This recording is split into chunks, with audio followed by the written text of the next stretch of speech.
Okay, in 3, 2, 1, and we're live. Cor5aire, how's it going Hey, today? Long good. How time are no you? see. Oh man, I'm just living the dream here.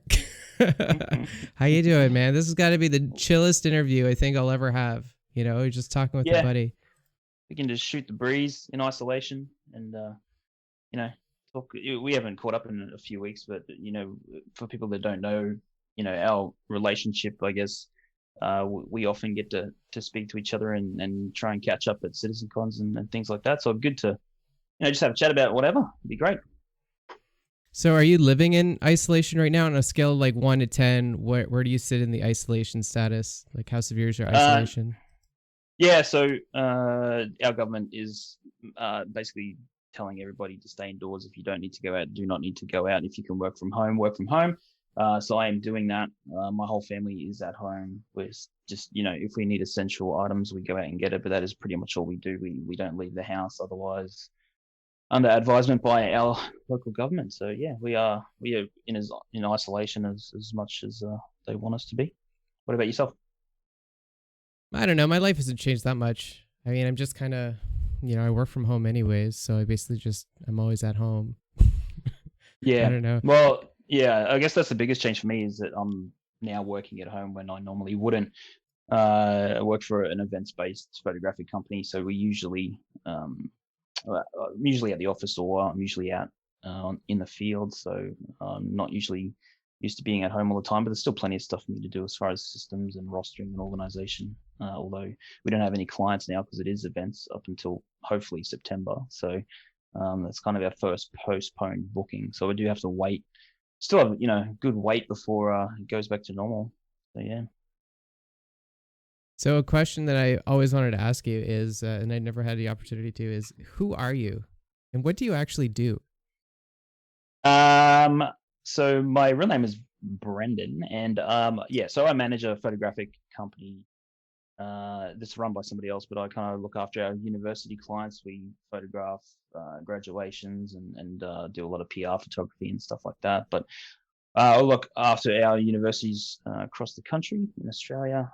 From live in Brisbane. But yeah, I've studied photography. It is my background, so I feel quite happy to be working in a job that I began doing when I was younger, and I love my job. I actually honestly love my job, so I feel pretty lucky. Yeah. So other than that, online, you'd know me as Cor5aire, and I'm kind of look after Daymar Rally, which isn't too far from basically what I do in real life, which is kind of event management kind of stuff. So yeah, that's basically me in a nutshell. I got a 2.5-year-old, keeps me busy as well. That's my third full-time job. So um, yeah. So what does that mean? You actually like? Do you actually do photography? You run around the country with a camera and you take photos of like large events? Yeah, so we we set up photographic studios on site at universities. I personally don't take photographs any longer. I look after the team and the equipment, and I make it all happen. I book it in, uh, do the roster and get everybody there, do the setups. I talk to the clients on site, our graduation coordinators on site, or uni coordinators, and look after them. So a lot of customer service type work for me and just handling their requests. So I don't, if I need to take photos, I can occasionally. If for some reason, someone might call in sick, I will step into the studio, or if someone, it just needs to happen, I'll just jump into a studio and photograph portraits if I need to. But it's honestly not part of my job really at the moment. It hasn't been for the last, I don't know, 4 or 5 years since I've had this role. But we would run up to 50 odd studios in a day in December at peak time. So around the country, you got 50 studios set up in one day. So it's on that kind of scale. So yeah. Mm. That's pretty cool then. So being in isolation, played a lot more Star Citizen, I guess. Like, what's your schedule of playing Star Citizen nowadays? um, yeah, I'm spending time with the family a bit more now. So spending time with my 2.5-year-old daughter and my wife through the day. Then when she's asleep, yeah, getting on. The last few days have been a little bit busy. We've been organising the Run with Kane event coming up this weekend, so scheduling and rostering for that, which we're just finalizing the really final touches today before that goes live tomorrow. But yeah, just kind of playing. Like I have this small online community of my own that's kind of separate from Star Citizen. It's just a group of friends I've known since I was some of them I've known since I was 5 years old. And we've grown up together and stayed together. There's a good 8 of us, and we game together. So whatever's popular at the time, we kind of game together. And then me and a couple of the guys play Star Citizen on our own, separate from those guys. So Big Pete, he's one of our staff members, and Penfold, they're 2 of those guys. So we jump on and play Star Citizen late at night. Usually going to bed quite late. Losing hundreds of thousands of dollars in cargo from 30Ks.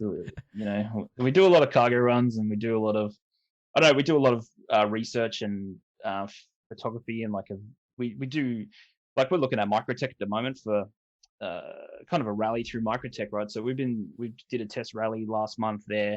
So we've spent a bit of time there, temporarily creating routes. Like Pete and myself and Penfold will go and do an orbital view, look at some terrain, and go, yes, start marker, finish marker, what terrain's in between. Then we'll go down, we'll run it, and we'll go, yeah, that's okay, that's not so okay. We'll take some photos of that and move on until we kind of find the right kind of equilibrium. So we're kind of doing that at the moment, a lot of testing on microtech. But yeah, so to answer your question, yes, we play Star Citizen. The big answer, but yeah. No, that's good. So no, I truly, that's one thing, I love about you, Cor5aire, is like you're so driven. It's like as soon as one thing's done, it's like on to the next. Most people just like, okay, I need to take a break from a bit. Yeah. Or at least it's like, hey, let's have a victory of like until the next year, right? Because you have 365 days until the next one, technically, but you have 20 other things going on. We do this. Isolation and staying at home and quarantine and all of that is kind of health at the moment. I have been working on a lot of the events that I have been talking about for the last year, so now I kind of have quite a big chunk of time to do that. So I have been spending a lot of time on that. So I have been talking about the Hearst and Hurt Locker. I've been working with the arts and crafts team on that to have a trailer done, and we're pretty close to releasing that. We did actually finish the logo, and that is really close. So we're in discussions about having some kind of umbrella organization above that, which you know about. What? Hold on. What? Above arts and crafts? No. Above the events. So okay, yes. And, yeah. So no. They do their thing. They do. They do what they do, and they do it well. So they don't need me involved. Although Cor5aire and the team, and you would know because you've had commercials made by them as well. Absolutely. Just for context, anybody watching, like Arts and Crafts is like the dream team of Damn Shame, Uther Riley, and Hasgaha. Uther Riley. Is there anybody else in his team yet? Do you know, or is it just the three amigos? Yeah, I think so. Monk Gaming, but I think he might be. No, I think he's separate from Damn Shame, so I could be wrong. But Monk helps them out a hell of a lot as well. So that's good. So they're a great team. If you need. They're quite busy with the projects I've given to them at the moment, but yeah, they obviously you've seen if you've seen the Daymar Rally trailer, I should say, you can tell what kind of effort and time that they put into those, especially in such an early stage of alpha. Like it really is amazing how much time they spend on those projects, and they really deliver. And I'll give them a briefing, but they just go above and beyond, and I don't have much to complain about when they give me a first draft. I'm like, oh god, I don't have to change much, but they're on point, and they're very, very good. If you haven't seen anything from Arts and Crafts, they have tons of videos. Look under Cor5aire as well, and you'll see all of their quality work. But no, I'm talking about our events coming up as well. So we're also looking at a league event coming up too, called the Stand 7, which Bad Token Race Club, which you're also aware of. They run monthly events, even fortnightly events. They test out little tracks and do little racing events with a lot of the community. So they kind of burst from the Daymar Rally Discord and a bunch of people that met there, and then they kind of created their own club so that they can keep up racing, because we just do the once a month practice, and they're obviously craving more racing.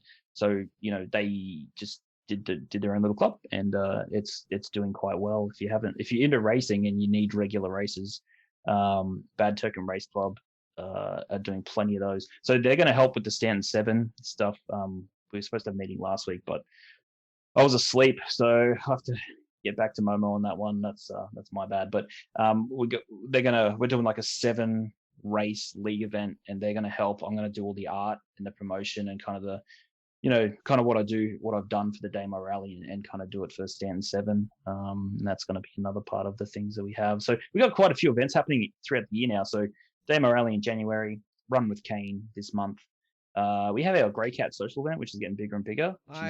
That's my favorite one. I'm sorry to play favorites. It's fun. It's so much fun. It is fun. So we change the course every year, and it's just Grey Cats, and we do a mystery course. You don't find out until the day, and then we ship all the Grey Cats out to a location, do a race, whether it be a lap-based race or whatever we do, and get as many Grey Cats in that race as we can. So we do that in July, and that's just a fun thing. It's not supposed to be like, super intense like the Daymar Rally is. So we do that, and then we got the Hearst and Hurtlocker coming on board. We got Stanton 7 coming on board with 7 races throughout the year.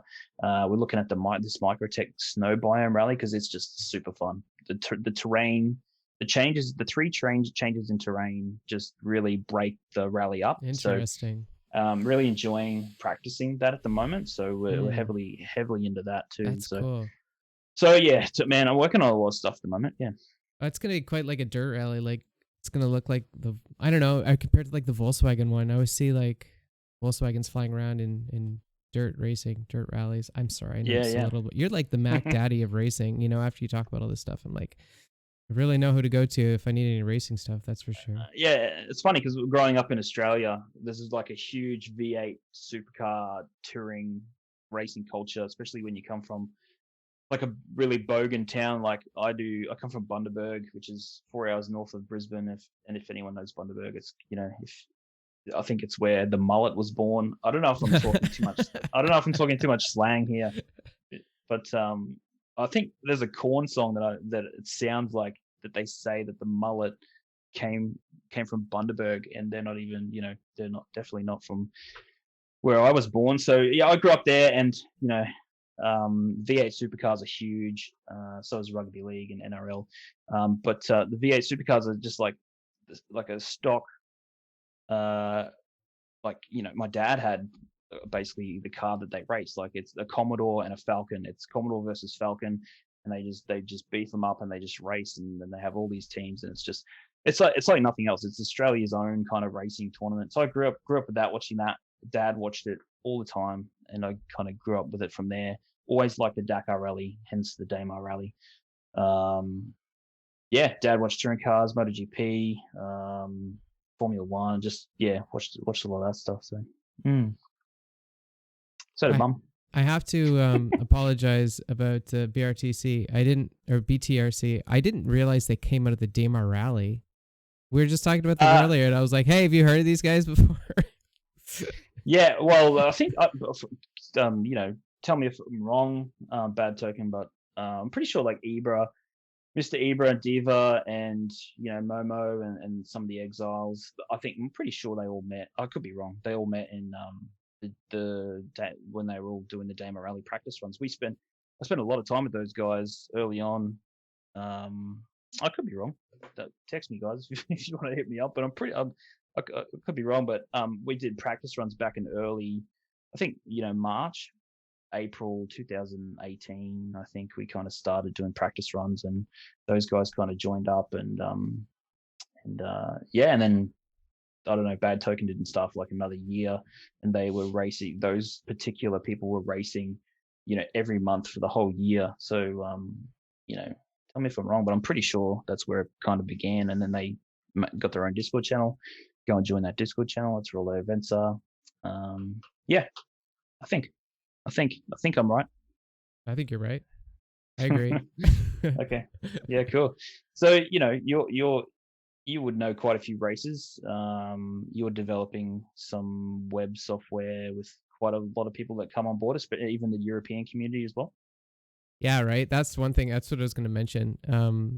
Because like you're talking about these guys, and I'm like, man, they've been doing that every day for a year, like, or for years now, I guess, right? They've just been racing, and they aren't even affiliated with the guys in Europe, right? Like Cyrez and Vigvert, the guys who are holding the leaderboards right now for racing, just two totally different universes, you know?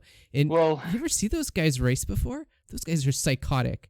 Seriously. Well, there's the two, you know, there's the two styles, right? There's the Arena Commander style built-in star system mechanic that is there that you can race in.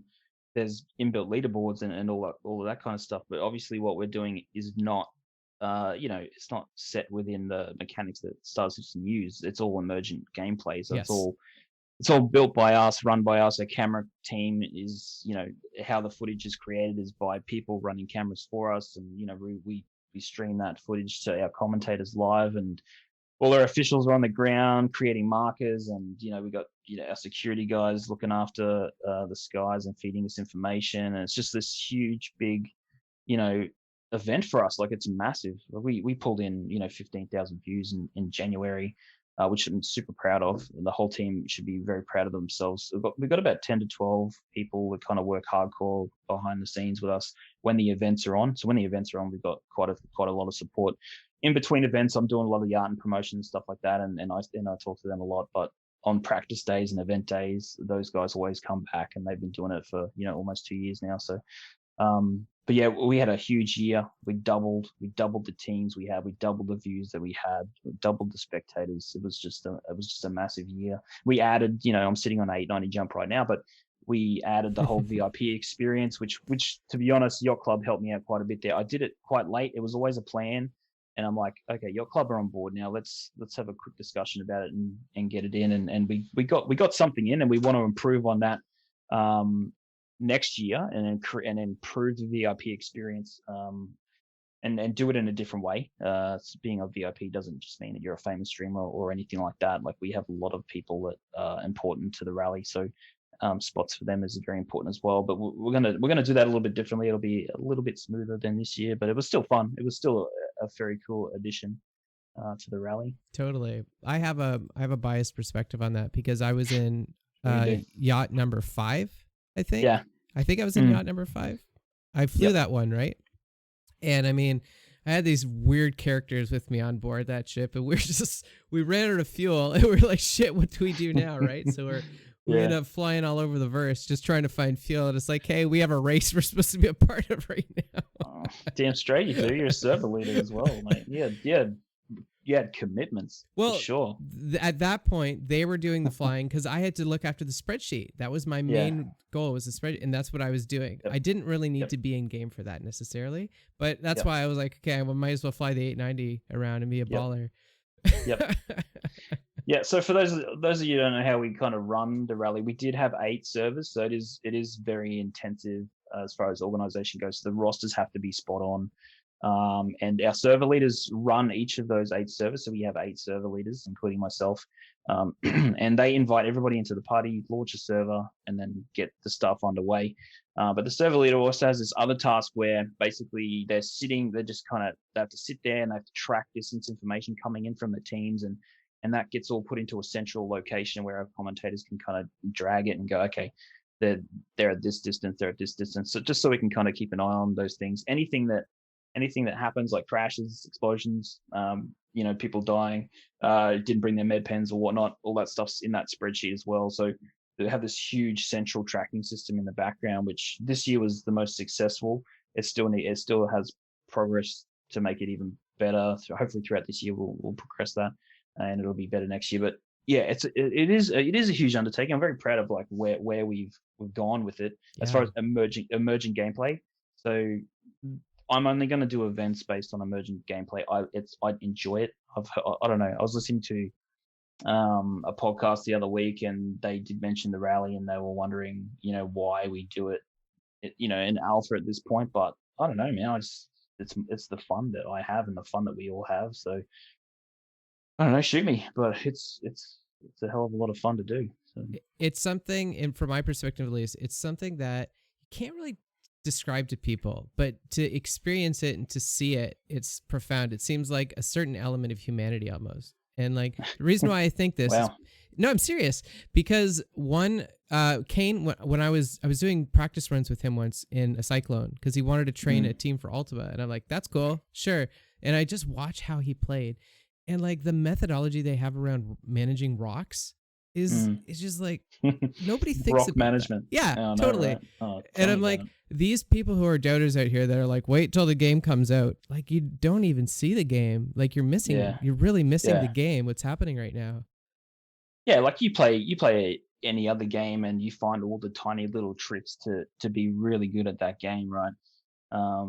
And that's exactly what we're doing now. Obviously, the game changes, and I think that's their point. It's like, oh well, the next patch is going to change everything you do. But The next that's patch what makes it good. It does make it good. It does make it good because you knew what came before, you knew what came after, you knew what was wrong, and you knew how they improved it, and then you learned as it. By the time game hits, you'll be so ahead of the pack. It's unfathomable. That's You'll true. you'll be top of the game. Some of these guys, and I won't say who they are, but there's a few organizations out there now that are so good at what they do. It's just like I don't even know. Like, I'm not particularly a racer. Like, I'll go out and race and test a track, but I'm not really a competitive racer. I'm more on the event organization side, right? So I know enough when I hear enough from our guys to understand exactly what those things are. And I get a lot of in-depth information as far as that goes, but just what they do and how they do it and how much time they spend finding out that information is just, it blows my mind that they are so good at it. And then when games released, well, we got big prizes. They can win some big prizes out there. So. I wanted to ask you about ageism in the Daymar Rally. Have you heard? Okay, so you've heard about this. I heard about it. I eavesdropped in another Discord, and I heard about this. Honestly, no, I haven't heard a specific comment from somebody or a group of people. No, I haven't. I thought it was going to be a general topic, but I'm not sure of something that's recently happened. You want to enlighten Not me? anything that's recently happened. It was something I heard months and months and months ago. But like, it's true. It's so true. Well, I feel like it's true that these people get stuck in a mindset of the patches and it affects their gameplay. But fresh people coming in are more capable at doing these races because their fresh perspective allows them to approach the problems differently. Really? Okay. I wouldn't have said that. That's why I ask. Are you talking about in the type of racing that we do, or in like the Star Citizen mechanic based races like Arena Commander? No, I feel like you're running the only race that's going on right now, to be honest. Yeah, honestly, I don't know. Like, the teams that have practiced with us and continue to practice with us are generally. Well, actually, there's a lot of teams that don't practice with us as well that also did extremely well in the last rally, and I don't know their history as much as I do people like Sky Imperium and Exiles and Team Shift and people like that. So I can usually trust that those guys will get a pole position because they usually do. But we had some big names coming through like O-Corp and Daedalus Initiative that did some pretty good pole positions, and they are practicing in their own time. I know some of them are younger than me, but I get your point. Like, as I get older, I'm getting worse and worse at games, so it wouldn't surprise me if young FPS games it takes me so much longer to just. I have to spend time on a game. Like when Apex Legends comes out, it's like, wow, this is so fast.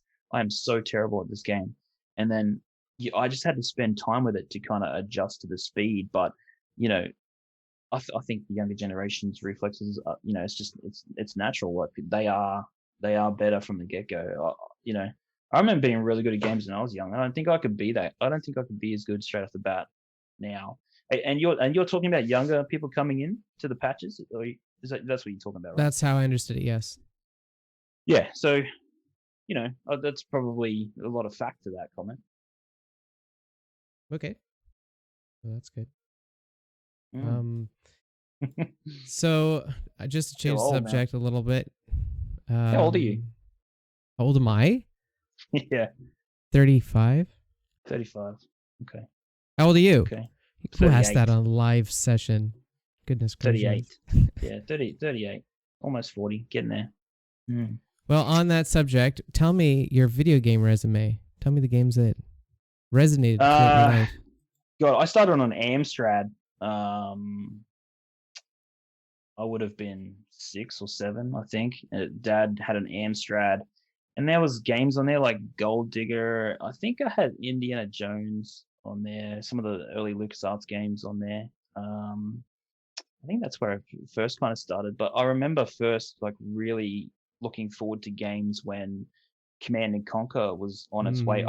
I played June 2, right, from Westwood Studios. Nobody's played that game, by the way, and I appreciate that you played that game. Oh man, it's so good. So I played that obviously before Command and Conquer came out, but when CNC was coming out, and I was watching all the articles and all the imagery, I just remember just telling my dad like every week, like, look at this, this looks amazing. And I owned that game when it came out. Like I was doing, tons of early tactic, ending. I had miniature lands. Dad had like a 16 port hub in the house, and people would bring their computers over, and we'd do like these mini lands at the house, The and good play old Command. days.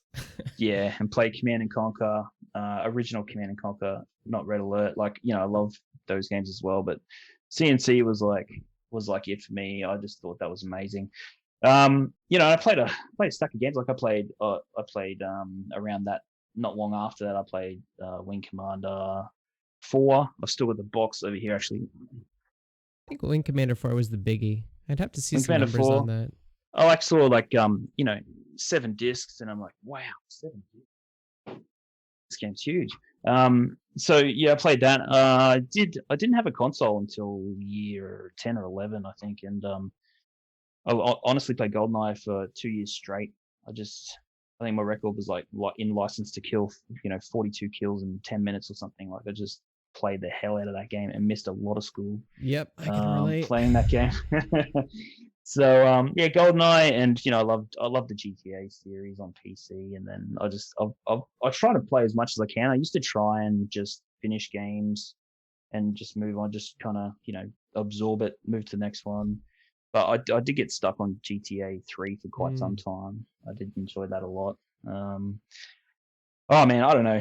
I play a lot of games. I play a lot of games. I'm playing a lot of games right now. I'm going back and visiting. I'm playing Half-Life Alex at the moment. Oh yeah, how do you like that? Do you have a VR headset? Yeah, I've got the first commercial Oculus release. I've had it for a little while now, but I'm still using that. It still works pretty good. And yeah, playing Half-Life Alex, it's pretty cool. It's probably one of the better VR experiences I've had, and it's got a slight horror vibe too, which is always pretty good in the VR environment. So when you play this, are you imagining Star Citizen like this?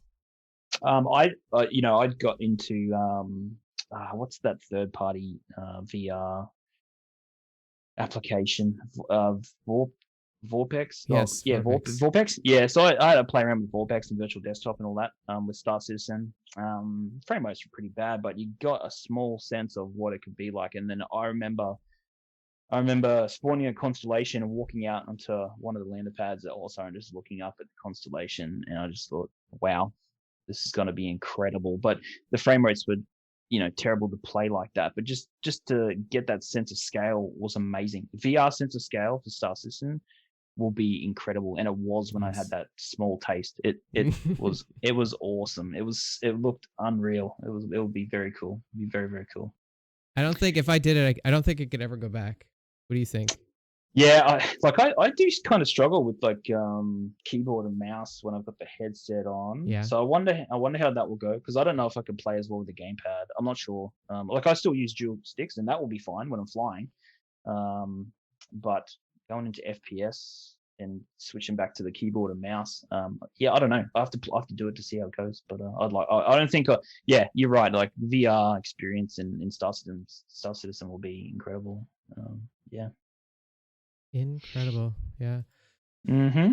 So what has your tell me more about the if the Daymar Rally has affected your life, like your real life? It's a good question. When I first started it, I did I did the first rulebook in 3 days, did the website and launched it on Reddit and whatnot, and Spectrum, and just like really dug down. I didn't actually think that it would turn into what it is now. And we did spend a lot of time building up a little bit of hype. And I will say, because that's exactly what happened. Like we did the announcement, we did the rule book, we did practice events, waiting for a few mechanics to come in, and 3.0.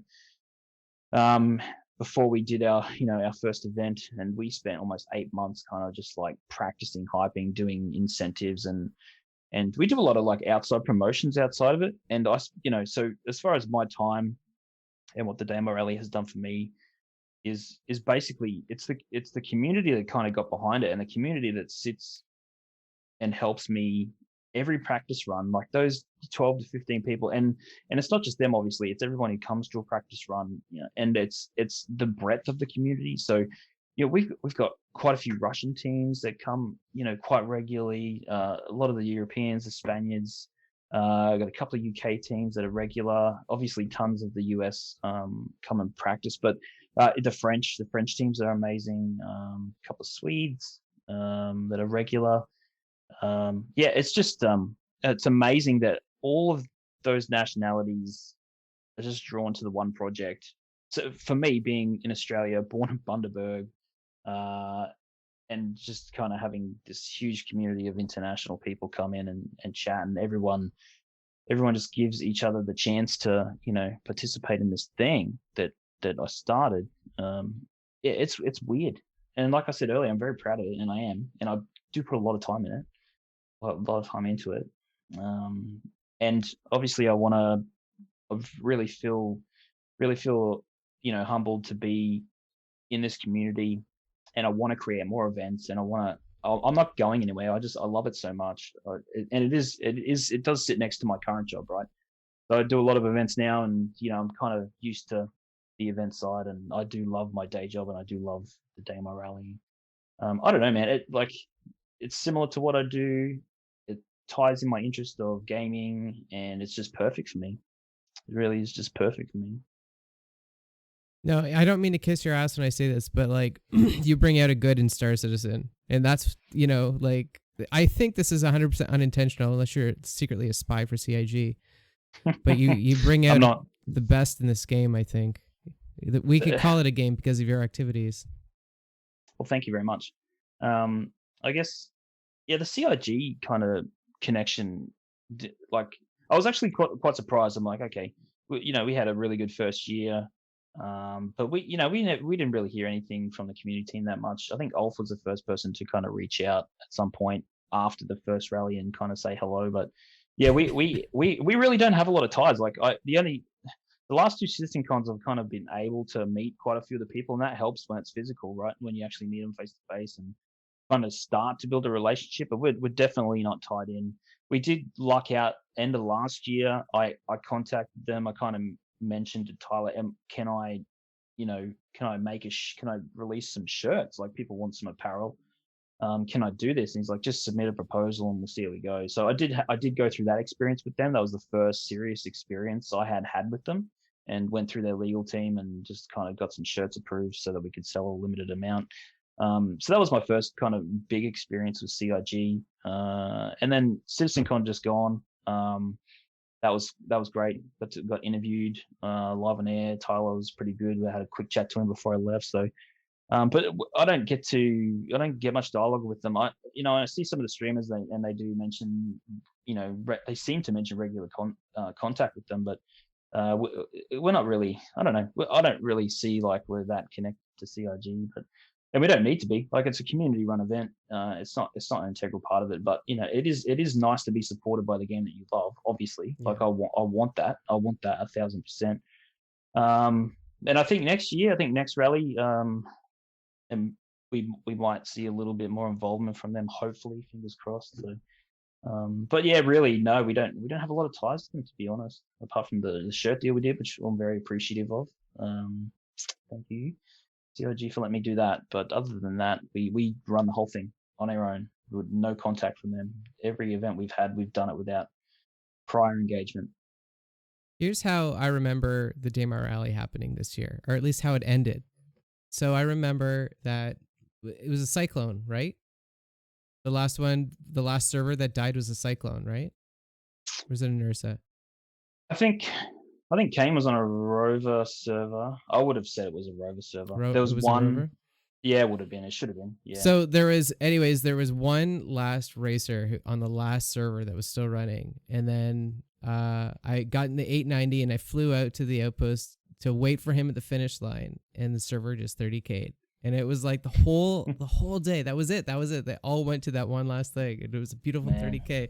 It was like a fireworks thing because the whole thing was just crazy, right? And then the last of it was just like, okay, it's over now. You know what I mean? Yeah, that's nice finale to it. Yeah, like we lucked out. We lucked out big time that day. I know two of the servers did have early 30Ks and were able to restart and kind of finish their legs. I think we actually lost one server to a 30K, and then that was the second one, and then that they had to kind of quit that server because we had a prerequisite. If there was if the 130K before a certain point, you can restart, but after that, there's no more. That's because right, we just couldn't keep going and going. So we did have that prerequisite. So I think we only really ultimately lost one server to 30K, but yeah, that's pretty cool to hear that. Yeah, it is like the fireworks. It's like, this is definitely finished today on this server. Yeah, no, that's cool. That's cool. Well, also we were testing OCS. Really, like that was the first go at OCS, like the most that they probably had at OCS one time, I imagine. Yeah, so almost we had about 380 participants across 8 servers. I'm sure CIG were having a look at those servers because that 8 servers spooled up at the same time. Yeah, it would have been pretty intensive for them. But we lucked out. Server wise, 30K wise, we had a pretty good day. Yeah, pretty good day as far as that goes. But yeah, bring on server meshing. Geez, like we got eight server leaders right now, right? We go to one server leader, and with server meshing, and they can party up the whole thing. On the SCL just gone, they're talking about having 800 people in your friends list, so we don't have to worry about 250 cap. So we can actually hold an event on our size because we are looking at 400 people in one event right now. So. It's a big event. The 800 cap will be good. Server meshing, I can't wait. 800, whoa. No, you should definitely take that. We should make that a rumor, okay? So it's confirmed. CIG operative Cor5aire has confirmed 800 man. Yeah, that's confirmed. The number was floated around within the last 24 hours. So yes. Yeah, I'm definitely hoping that is true. Because at the moment, between our servers, we've always got to flush out some of our friends list and reinvite new participants, or it's just cumbersome. It's just and to be honest, the party system has been like that since we started. The party system has not changed since we started doing it in 2 years. So it's overdue, like a lot of other things, but. And I know a lot of other people who run events, and there's plenty of them that run FPS events, plenty of emergent events. They all have the same problem as we do. So I enjoyed it as a server leader. That was my favorite part of the whole thing. That's what started this whole fireworks thing, because I got to go to all the participants, and I felt like I was a mission control in Apollo, and I was like, yeah, man. Okay, are you go? And then the next guy would be like, I'm go. And then I'm like, next person, go. We just went down the list.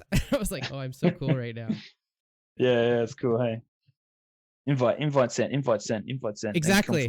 Confirmation. Boom, boom, boom. Yeah. Yeah, we obviously got a lot. We've got a lot better at that.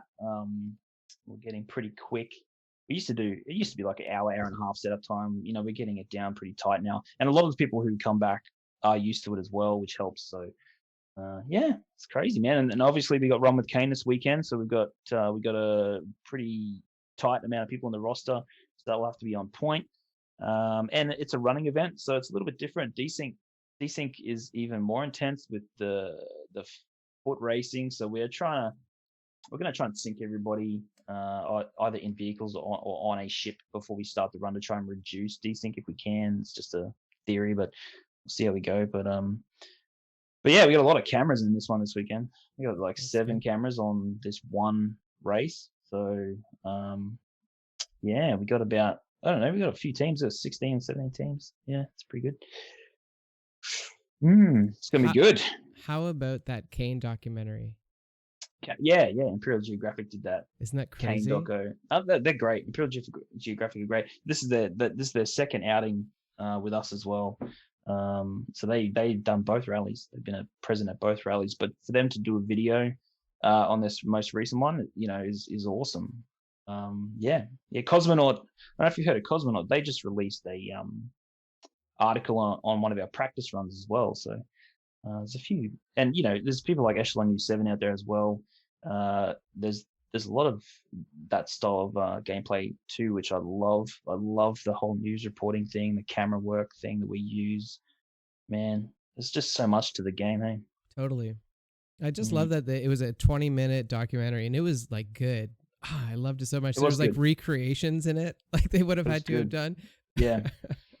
Yeah, it was awesome. It was very, very cool. I loved it. It was very good. It was very good. And obviously very, helpful that the Kane was in that team. He's obviously moved on to another organization since then. But yeah, Kane's had a good ride. I don't know, I was away for work a few months ago and I was messaging him and said, look, we're doing this run with Kane event. And he literally said that it had changed his life. But he's probably had this comment with you as well. But yeah, it's just funny to hear that from people, like those kinds of comments. It's like, wow, this game can change people's lives and have some kind of meaningful impact on it. When it's like barely even like I won't say barely a game, but it's early. It's still kind of early alpha for the SC PU, so it's crazy. I mean, it's really got nothing to do with the technology. Like this is yeah, like that's true. It's people. It's a brilliance of our species or something. Because like Kane is another part of this whole fireworks thing. Like where did this random guy came in and he got shot, and all of a sudden now there's a triathlon for not a triathlon, but yeah, that's true. And it's not just about Kane. Obviously, the year before, Raider Alexis from Sky Imperium had probably even more impressive run. In my eyes, to be honest, sorry, Kane. She was the Nox biker. Is that right? No, I'm trying to. I think they're nurses as well. The Raider Alexis, it's a guy. He ran for 2.5 hours to retain a position in the rally. So he actually had kind of a proper goal. Whereas Kane was almost just running to run. He just didn't. He just wanted to get as far as he could on foot, which some people might find even more admirable. But pretty much the whole pack had kind of the whole pack had pretty much finished, and Kane's just still running and running, whereas Raider was fighting to retain that position, and they were dropping down, they were losing positions, but they just got third place on their div. So yeah, so Raider's going to run as well this weekend with Kane, so they're both running against each other. So we made some shirts for them as well. We should show some shirts off. Yeah, chuck that up. So I just made some quick shit. So the whole idea behind this was, I'm not a Twilight fan, but like Team Edward and Team Jacob, I don't know if this is just really nerdy as hell, and I don't watch Twilight, but it was huge at the time. So it's like we got a Go Raider shirt and a Run with Kane shirt. It's kind of like which side are you on? Which year were you into when you were watching the rally? So that's kind of the idea behind the two shirts. Hankin, are you out there? Do you see the shirts? You should get a shirt. How much are they for sale for right now? I just mentioned Twilight on air, man. I just mentioned Twilight on air. It's a good love story, so. Is it Canadian? Is that why you're so? I don't know. Behind it? I don't. I feel like it is. Let's not talk about. We're talking about shirts right now. Okay, how much are these shirts selling for? They're $35 a piece. $35 a piece. Yeah, plus shipping, international shipping. So we're moving after this round of shirts. We'll be moving to. We're talking to Teespring at the moment, just so we can get some more international distribution and make it a little bit easier for myself. So I hand pack all the shirts myself. Get them all in at the moment, just because the jerseys kind of did that. Because I just couldn't get the specific jerseys I was after through an online company at the time, with the time restrictions I had on the deal that we did with CIG. It was just all time based, but I ended up doing all the recent orders for the last year all by hand and getting that all sent out. So it would be nice to move across to someone like Teespring. But yeah. Cool. But yeah, so yeah, there's a couple of shirts there. Kane's got his name on the back of the Run with Kane one, and and the Sky Imperium logo's on the Go Raider one as well, because they're a great team. Sky Imperium are a very dedicated team, and the Spaniards, and we're all thinking of the Spaniards right now. They're having a rough time over there, so So yeah, they're on the website now. They went up today. If you're interested in the running event, or you're a Kane fan or a Raider fan, yeah, we got some merch for you. And the great thing about these is that you don't need to run licenses by CIG. So Yeah. that's a thing. So it's an ordeal. And you got an Ultima shirt there? Is that an Ultima shirt you're selling as well? Yes, well, Kane's with Ultima. Okay. So yeah, his org is on the sleeve. Yep, Ultima. If you're an Ultima fan, GG. how is Ultima going, man? Like I'm a big fan of the organization. If I ever pick a more permanent organization, I may give you a call. But yeah, like I'm a huge fan of the advertising, the website. It's a cool organization. Hats off to you. Like when I saw it, I honestly thought it was a real company. I had to understand what you were, because I had never heard of you before when you emailed me that first time ages ago. And I did a little bit of research. I'm like, what? Is this like we're gonna get real life sponsors here, or SC community sponsors? But yeah, it's an awesome website. Very cool. Yeah, I really don't know how to describe it, and even still, I don't know whether it's a real company or it's, But I think the longer I can keep it going for, the more likely I can make it into a real company. I mean, it would be really cool if I could actually get into supplying fuel. When I was living up in northern Canada, it's actually really practical to start up a gas well if you wanted to.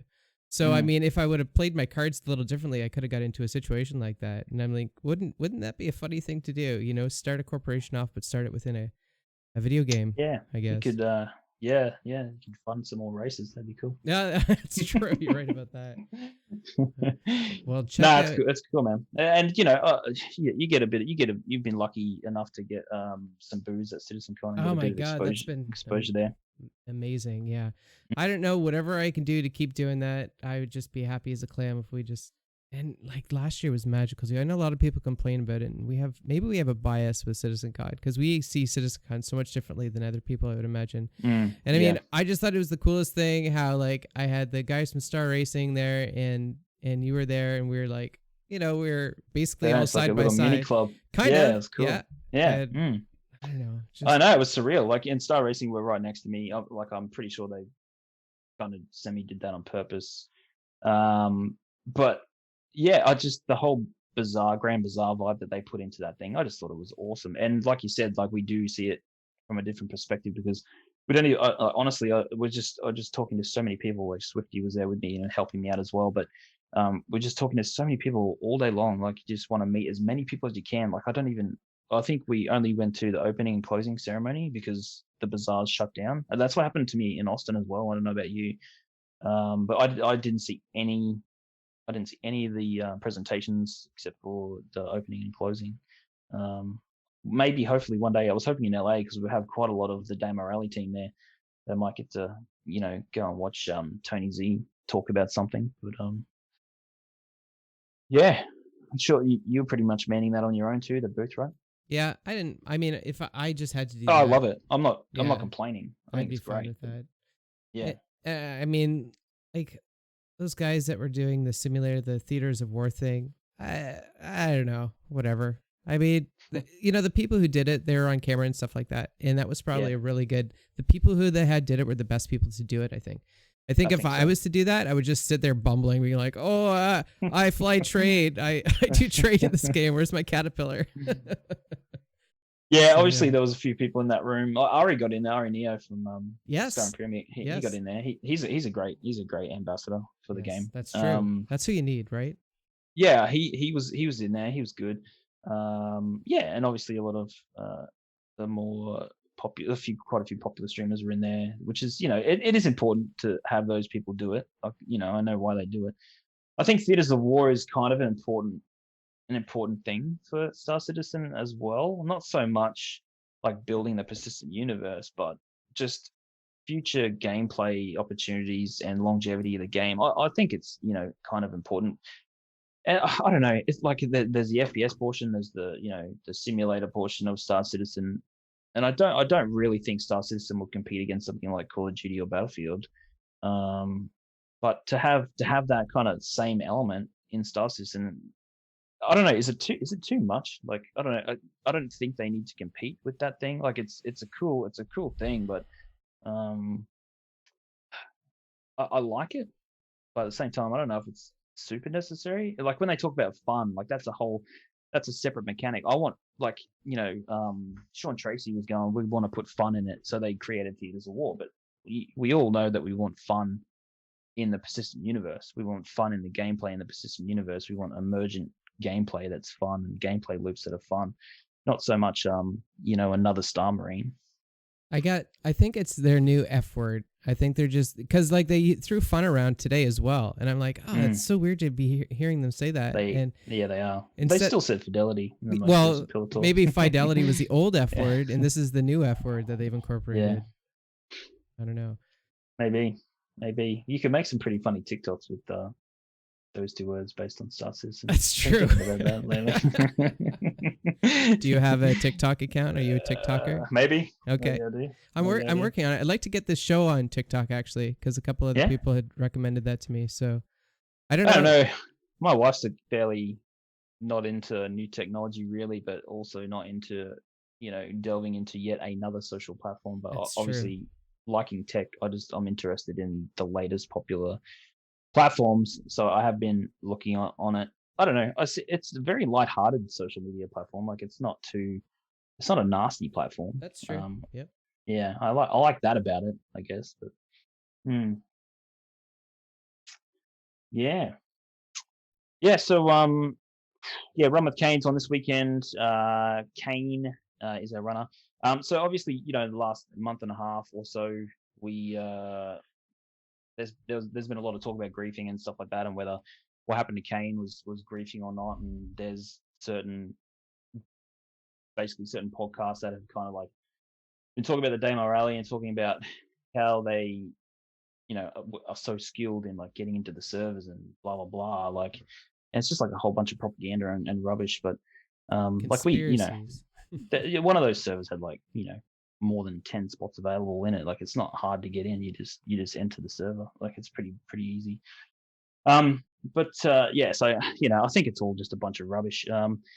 But like the griefing side with Kane, I don't know. I'll be very interested to hear your opinions on it. But like I am all for legitimate piracy. Like piracy is great. Like it's going to be huge. Like why are they putting prisons in if you're not going to have piracy? But the griefing thing that CIG have to tackle is such a huge topic, because it is so hard to track. Like they would need a specific community team to kind of be able to deal with that. Like it is not a simple thing to punish people. I think that they'll struggle, and there'll be quite a bit of backlash, and you can't really do it in alpha. Like how can you do it in alpha? I don't know. Like as much as I hate griefing, I would say that there's elements of that with the rally, and and maybe what happened with Kane, there's definitely an element of griefing there. But how do you enforce it? How do you how do you deal with that in the state of the game, and like without a proper team that's like looking at it properly? I don't know. At the moment, I wouldn't worry. If I was CIG, I wouldn't worry too much about it. I think it's all just a bunch of hot air bullcrap right now, because the game's in a state that it is. I think once the game's released, sure, let's really look at legitimate griefing versus legitimate piracy. But we're on the same we're in the same boat as pirates, to be honest, because we have security running, and sometimes we can't fill 8 servers with security.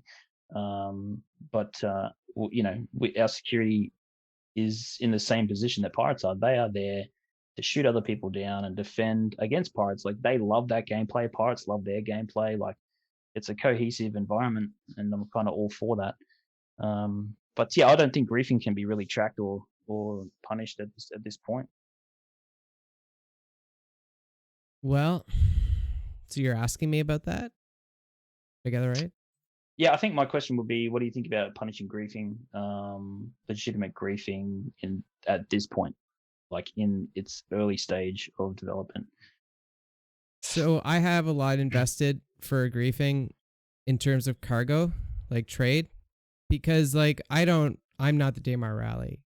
I participate in the Daymar Rally, and I'm very invested in your activities, but primarily currently I want to make money. So I Yeah. passed 10 million credits this week, by the way. That's a huge achievement. I've never done that before. So that's a testament to how stable the servers are, because they've never I've not even closed. So I think about griefers stealing money, blowing up caterpillars, doing stuff like that, because they're very much interested in that right now. And there's a lot of problems. And it really kind of boils down to our society. Are you talking about piracy or actual both? Stream? Either or? Yeah, all of the above, I think. I think I fall into all of the categories, to be honest with you, Cor5aire. Because I honestly see them both very differently. Like, someone could be watching your cargo stream, find you and destroy you, or you could be doing a cargo run while you're not streaming it and be attacked, and that would be legitimate piracy.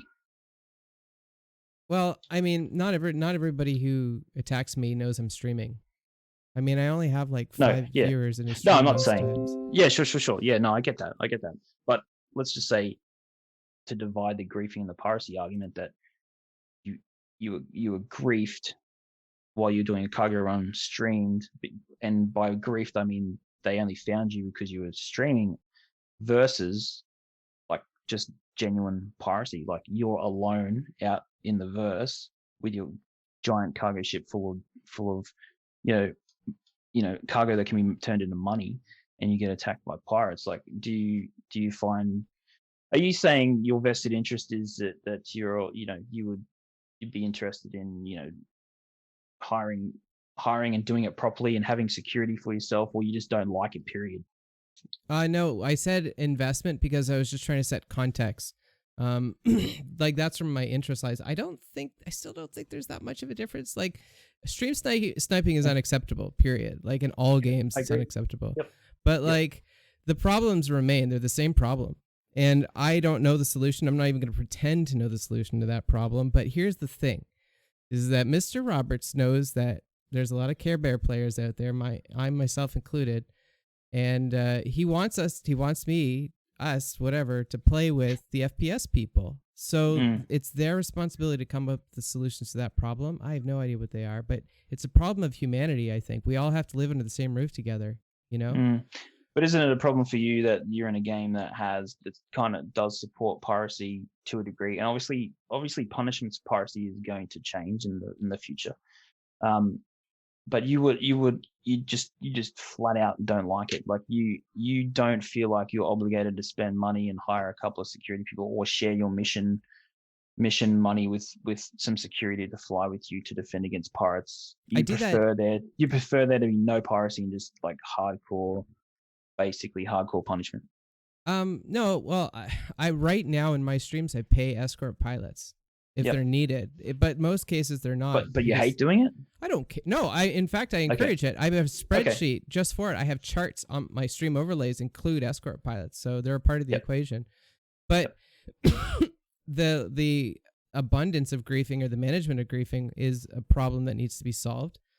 So it's not in excess to the point where, I mean, griefing is where you can no longer play the game because you're being harassed by another player. Yeah, true. Yep. So I think that these problems can be solved in an enjoyable way where everybody can coexist. How about that?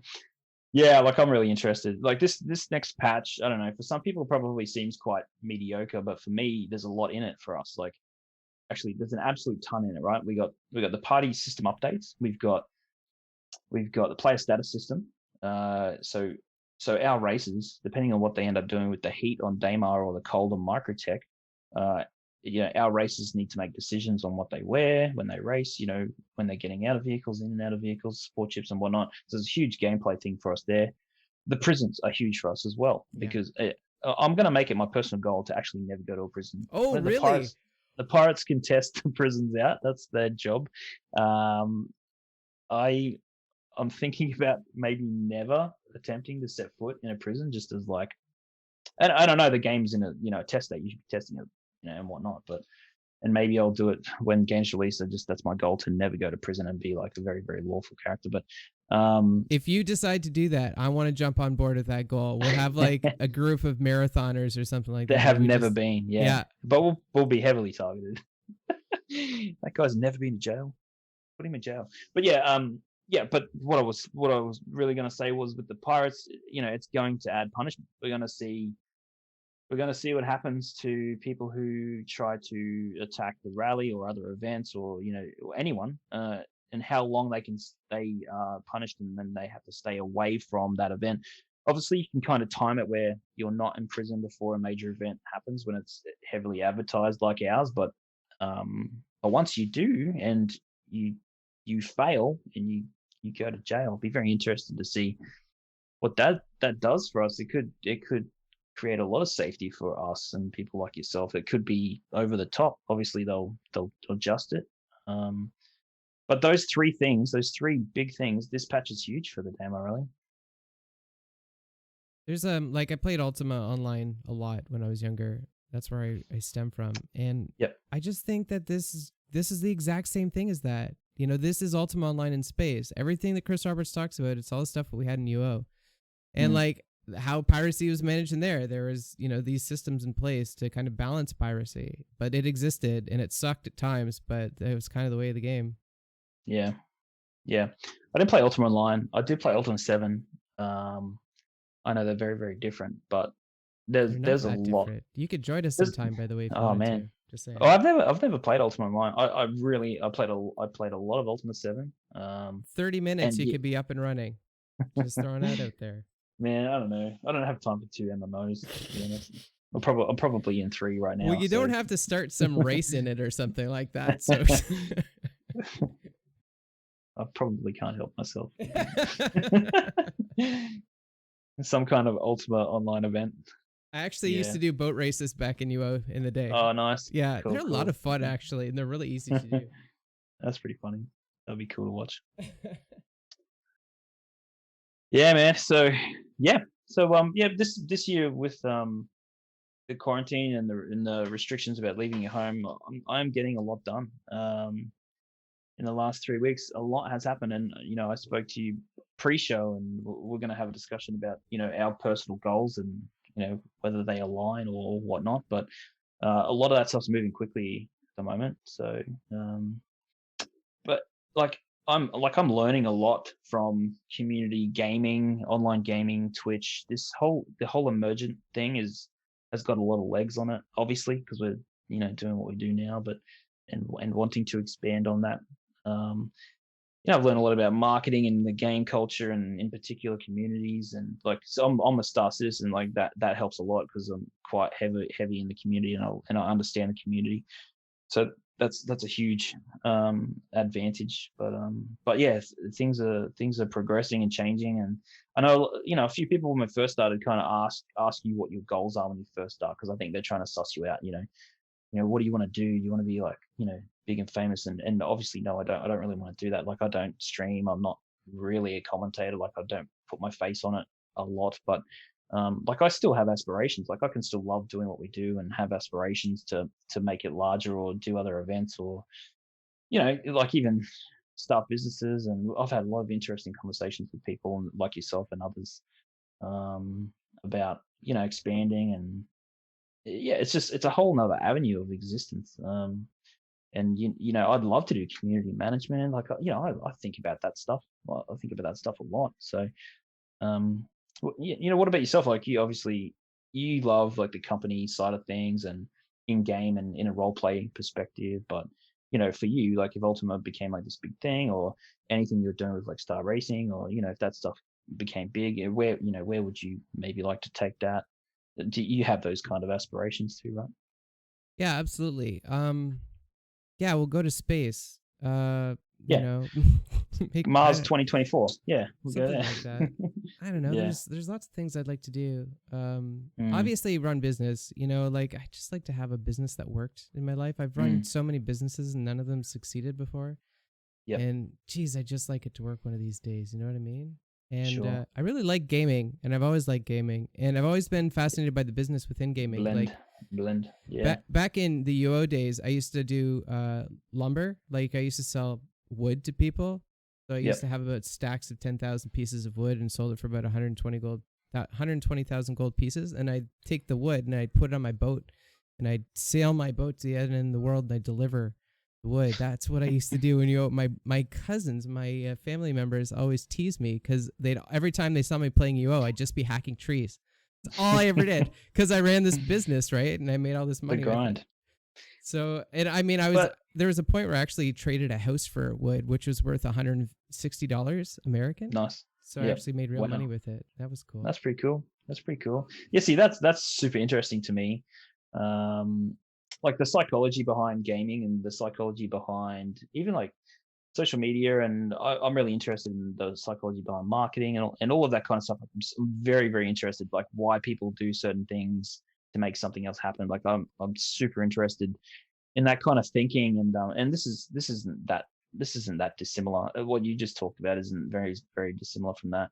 And yeah, I like it's I love it. Like I love seeing what people do with the game, where it progresses.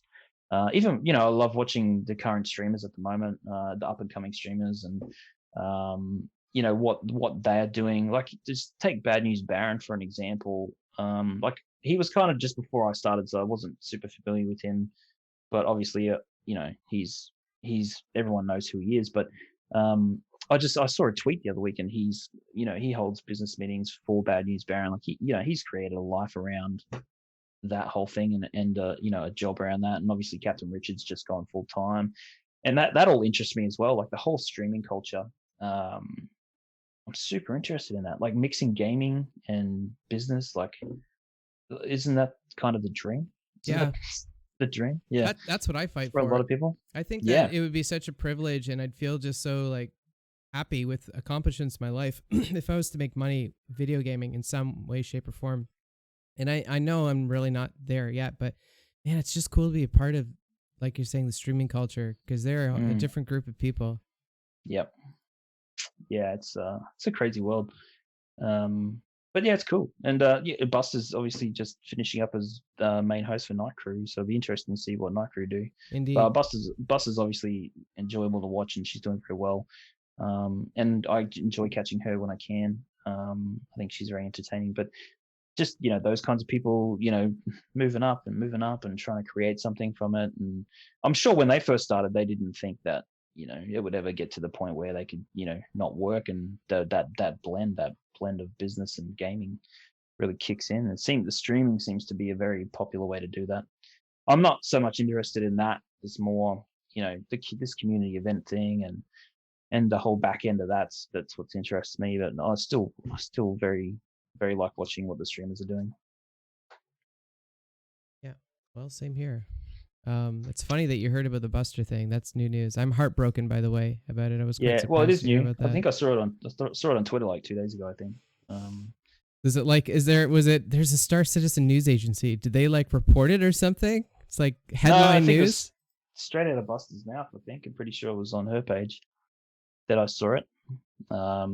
Basically saying, regrettably, I'm stepping down and letting other people, take the helm and, have a shot at it. That's basically what the tweet was about. So that's where I first heard about it. And then I jumped on her stream yesterday just randomly because I just happened to have time when she was streaming, and just had a quick chat, asked them. Gandora was on there as well, and had a quick chat to them just to ask them about that. So yeah, interesting. Like I really like what the Night Crew is. I think the Night Crew is very cool. Like it's and I'm not just saying this. Like I honestly think having a little community of streamers that have similar interests and work together and do round the clock kind of shows. Like you can always kind of get a Night Crew approved show happening in your time zone, because that's extremely important to me.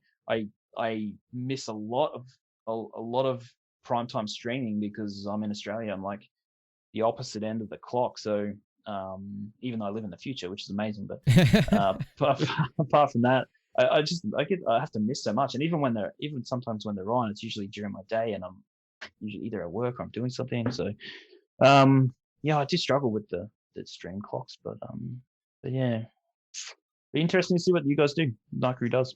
Well, thanks, man. That's nice things you say. Appreciate that. Yeah, like I've been enjoying Henkin. Henkin's funny. I got like I don't know, it was probably a month and a half ago. I jumped on there and just watched him for a good solid hour and a half. Something that was pretty fun. Gandora's a nice dude.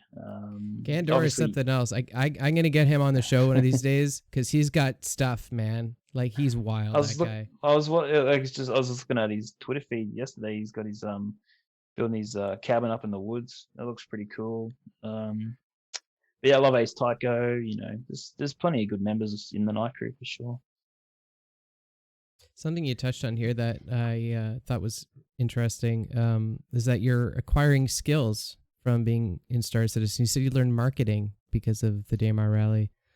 Yeah, well, I kind of applied what I know to this community, and you know, I think I'm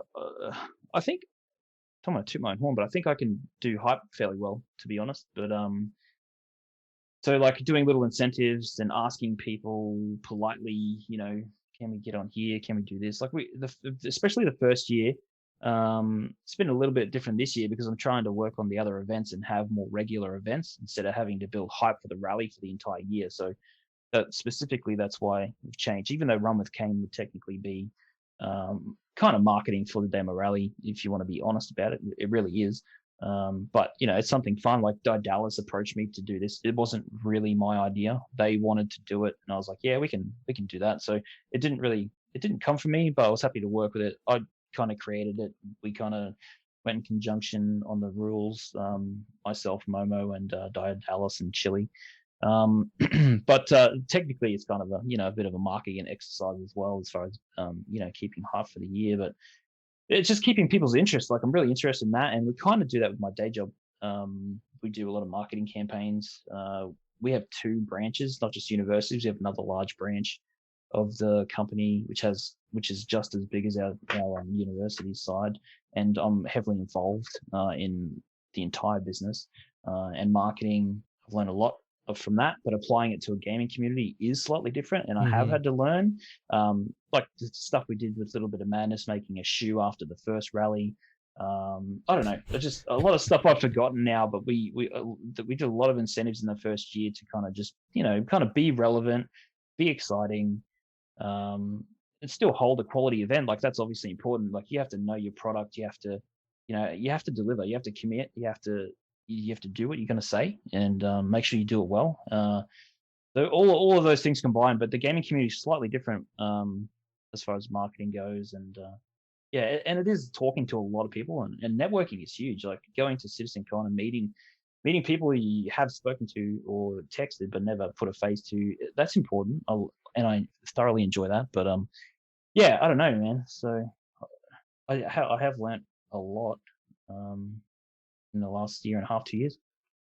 I'd want to put like Star Citizen Cor5aire next to non-Star Citizen Cor5aire and see how they apply their jobs differently, or how good they are at their job, I suppose. And oh yeah, so you mean like my day job versus? Yeah, because like you know, all of a sudden you have these marketing superpowers because you basically have a side job of doing marketing, right? And I wonder if your professional business has improved because of that as well. I think so. Like a lot of what we do is built on innovation to compete. So we're constantly and just being involved with gaming and technology, and like even like I've got my lights set up and the mic set up, just learning about all of that and live broadcasting techniques like that all opens up a lot of questions and doors like that you get to research and talk about, and I can easily pull that back across to my job, and even just like researching on how to do merchandise properly, and all those kinds of things. That all definitely goes back to my day job. But in my day job, yes, innovation is our biggest, the biggest way we compete with our other major competitors. And I think we're quite good at that. I think I'm pretty good at it. Yeah. So yeah, that do go hand in hand. It's definitely like same thing. It's happened. I feel like it's happened to me as well. Like obviously I learned how to do Ruby on Rails because of Star Citizen. Like, yeah, that was springboarded with my full-time job as well. But like, I probably wouldn't have gone to the extremes that I've gone to through my life to learn this language and to become proficient with it, especially in a short period of time. So that's magical. But I was playing Minecraft a week ago, and for some reason there was just a part of my brain that lit up because I wanted to build like a set, or I wanted to build like a play experience, like a game level. And I'm like, why do I have a desire to do this right now? It's like I've never had this in my entire life. And Yeah. it's like I Yeah. actually find a fascination with it in Star Citizen. Like in Star Citizen, I really analyze how the levels are put together for some Yeah. reason, and Yeah. I just developed a skill somehow through like osmosis. I don't know. Yeah. Yeah. Yeah. Yeah. Yeah. You learn a lot from gaming. Personally, I think like I watched a lot of TV as a kid, and I guess right like now they say don't do that. And having a 2.5-year-old, you become extremely aware of whether they should or shouldn't be doing that. But honestly, I know when I was a kid, like I did grow up faster. I watched a lot of movies and a lot of shows I probably shouldn't have when I was younger, and my parents probably I don't know if they cared or not at that point in time. And I would sneak shows and sneak movies and watch things, and I just found like I just learned so much from film and not and mostly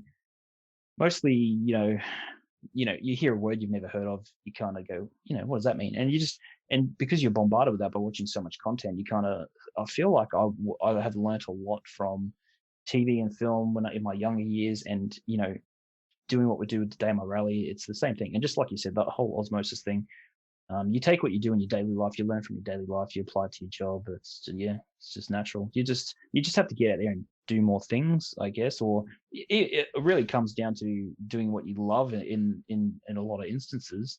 You can apply it to your job. I'm just lucky. Like I'm in a photographic position. Like I learned photography. Not that I photograph now, but I've progressed to love the management of it, maybe even more, and the marketing and the psychology behind it. I don't know, man. Yeah, I don't know what my point is, but you just learn a lot No, from like, I agree. No, I'm. yeah, It's like Star Citizen University almost.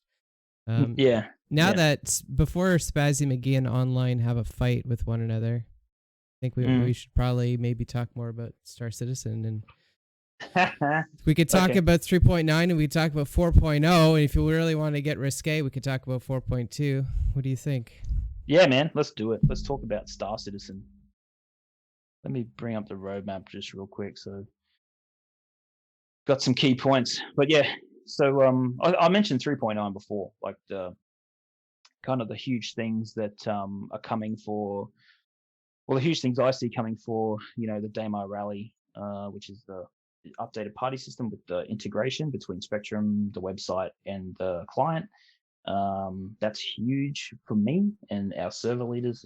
It's a massive thing. And like at the moment, you have syncing issues, and even if you remove someone from your party on the website, because I often have to have the website open, and even with the website, I can't even scroll, so I've got to like minimize my window so that I can see more people. And then it's just absolute. To be honest, it's an absolute nightmare to do it. And it's when I first did it, I was kind of scared. I'm like, oh, everyone's gonna be thinking, God, he's taking so long. But it's just everyone's in the same boat. It's just so hard to use.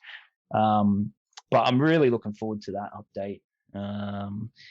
And obviously, player status is going to be huge. Prisons with piracy and griefing is a huge deal.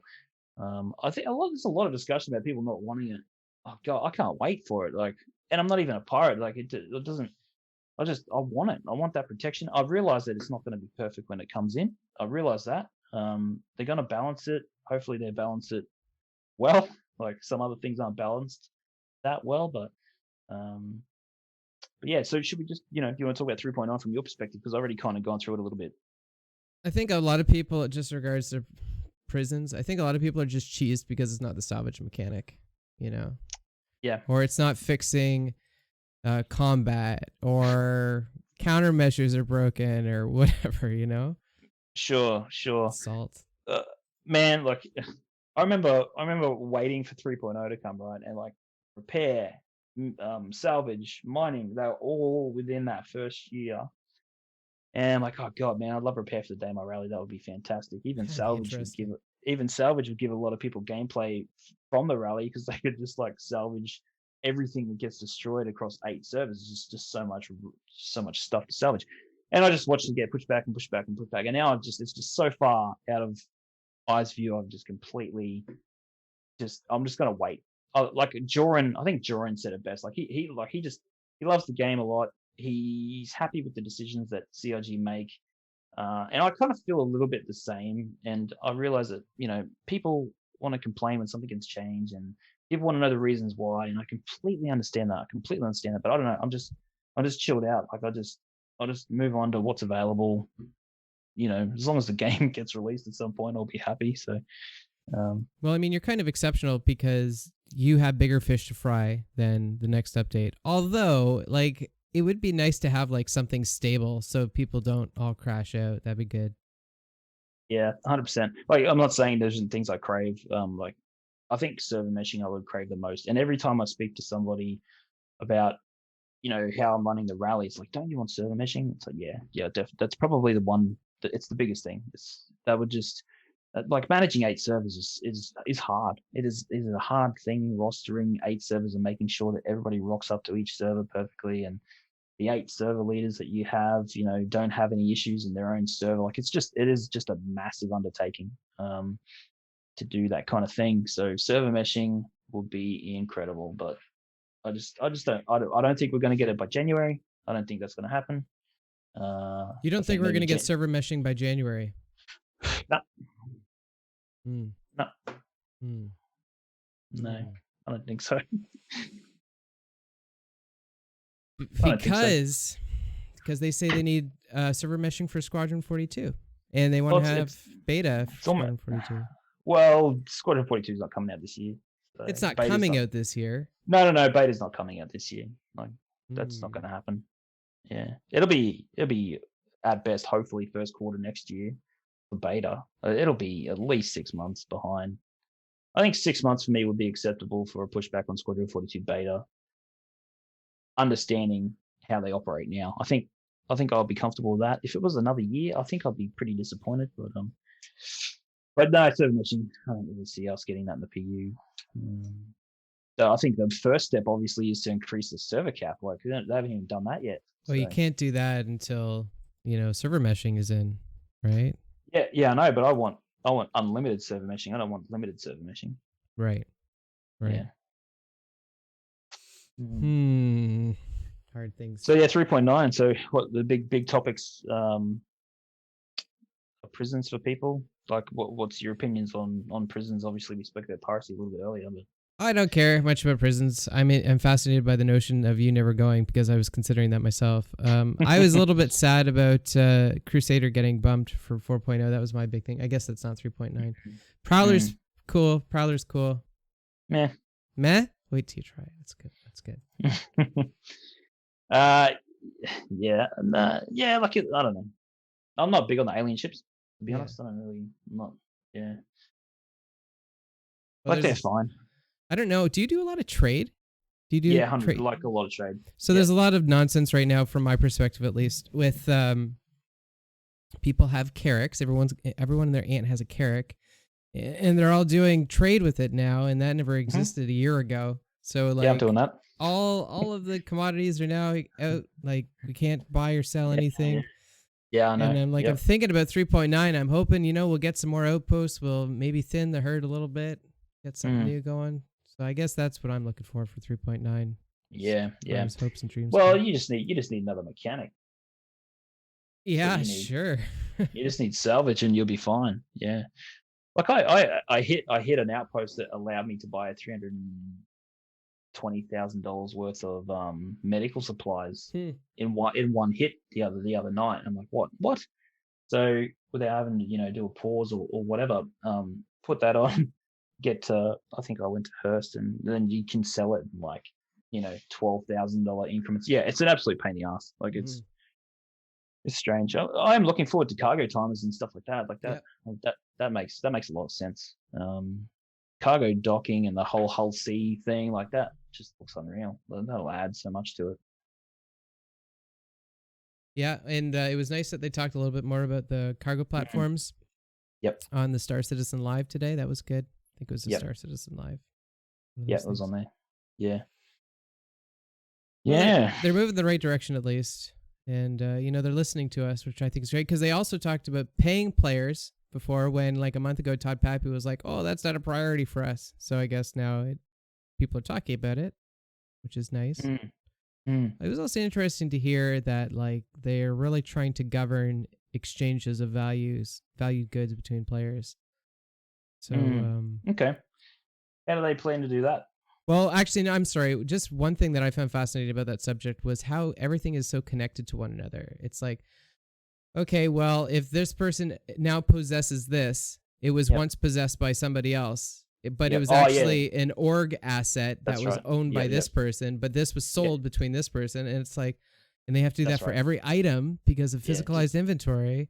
yeah. That's complex. Like Holy. different rates for stolen goods is what they said, right?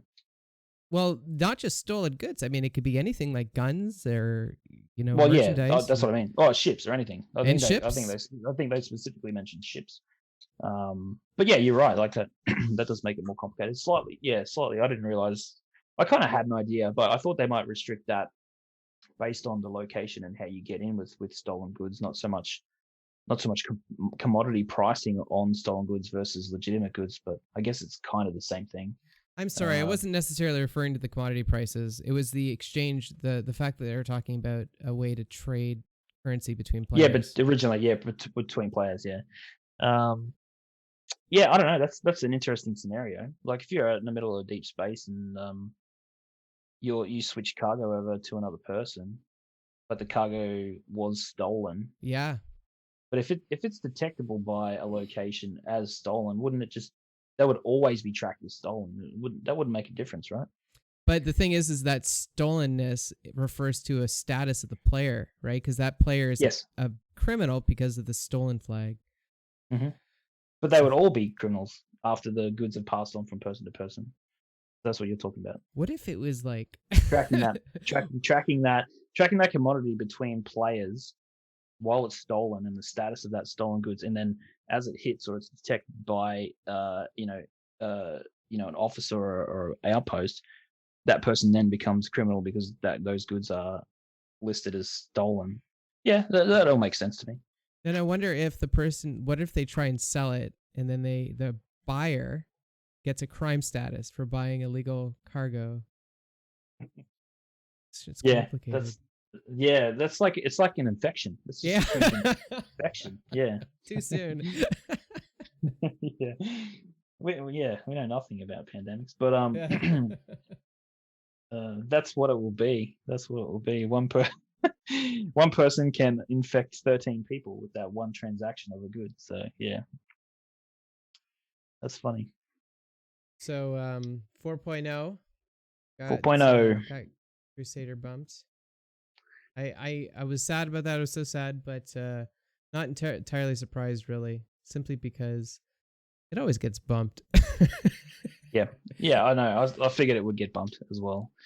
Like that. Although on the task that was there, they had made significant progress on it, but I guess they would still need more time. But it's not even in 4.1. Yeah, it's supposed to go to 4.2 now. But Yeah, I right. think it's just the network isn't there yet. I think OCS needs more work. They're talking about an iCache system for the object persistence or object physicalization. What about the cloud tech though? Like for that location. That's weird because like cloud tech is a crucial part of Squadron 42 apparently. That's why Mhm. they've been working on cloud tech. It's been on like the roadmap or what they had before Yeah, the I would have roadmap thought it would be done. Yeah, 3 I or would have 4 thought years it would be ago. well ahead. Yeah, like the tech demos, Yeah. even though that was quite a linear, video and probably, created for effect. But yeah, they've had that in previous across the verses, like and in great detail about that technology a long time ago. So I would have assumed it would be able to come in with Crusader, but Well, I think about the complexity with gas giants because, to my knowledge, there's no other space simulator or video game that emulates a gas giant. And I mean, it's not just clouds, right? Like you're dealing with a very complex region of pressures and yeah. elements and minerals that are manipulated by those pressures, and they're going to have to simulate that in a video game. Mm, That's a mm. type of physics that is quite foreign, I would say, to most video games. I don't know.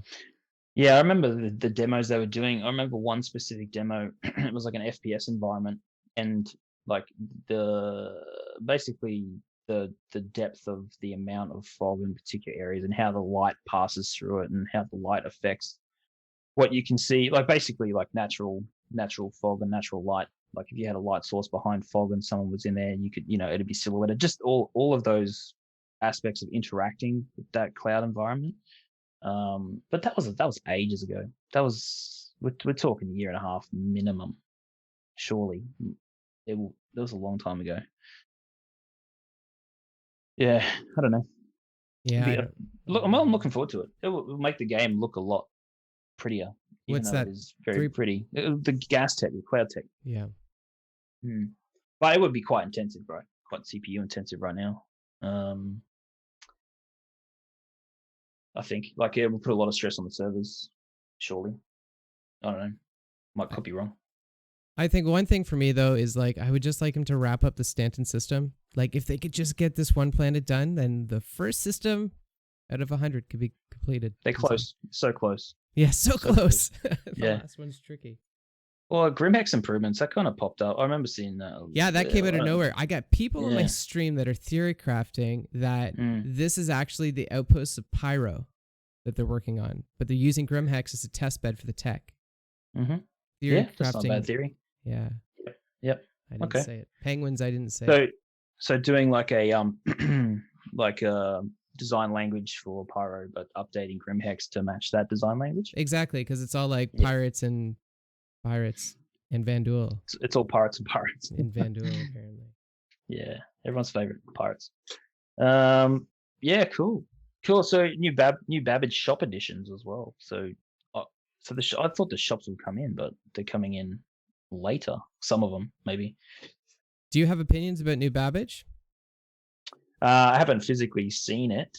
I like the look of the crazy eccentric disco, and I love the whole corporate vibe of it. I think it's cool.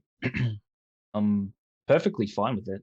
I don't think I'd live there, but I think everyone wants to live on Crusader, right? Everyone wants to go and live there once the city stuff's done for Crusader. I know I heard you say it. I've been thinking it. Someone else you were talking to said it. I think everyone wants to live there. Yeah, that's I'm a huge Crusader fan anyway. Like I love the Star Runner. I love the Hercules. I have both of those ships and I can't wait for them to come out. So that might make me lean towards it. But yeah, well, where are you going to live? Because definitely New Babbage is kind of up your alley a little bit. I don't know. I mean, I was thinking about that today. I'm like, well, whatever trade route is best, that's where I'm living right now. So Sure. I don't know, man. But why don't you just employ people to do trade routes for you? Isn't that how it works? I mean, that would be great, but I don't know if that's what's going to happen. So as far as things go right now, I just follow the trade routes, and hopefully Microtech's got some good routes. I'm going to need some serious Pioneer action in the future whenever that stuff comes in. They mentioned that Pilator. Was it Pilator? Talking about the base building stuff isn't that far away, which is interesting. Unless that was I could have sworn that was mentioned in that, unless it was a comment on that video. But yeah, I've got some grand plans for that stuff. Yeah, same here. No, absolutely. Do you think Crusader will make it in to 4.2 this year? Think it'll be a 2020 planet? I think they should finish it this year. I think wrapping up Stanton this year should be a goal, or close to. Like if they need to put in some, bits and pieces for the last touches on Crusader in 2021, so be it. But I think they should try and wrap it up. And then Massacast wants to know if that Pyro might come in this year as well. Then, you reckon? Well, Crusader got pushed to 4.2. It just seems like it would be a bad taste to have the CitizenCon demo, show Pyro, and then be a whole another CitizenCon before you actually get to see it. Nah. It took us ages to get 3.0. Like after the demo, I think at the moment they're probably sitting on a 2-year turnaround after a demo for a location to go in. Like they got to put jumping in with that, right? Nah, I'll go 2021 for sure. For Pyro. For Pyro, 2021. I'll put money on it. I'd say. Yeah. Okay. Yep. Yeah. Well, I guess that I don't know that. Have these people learned anything about CRG? There's no. That is not a surprising thing to me. I just that's just me. But yeah. What about you? What do you think about Pyro coming in? I don't know. I don't know. You hopeful?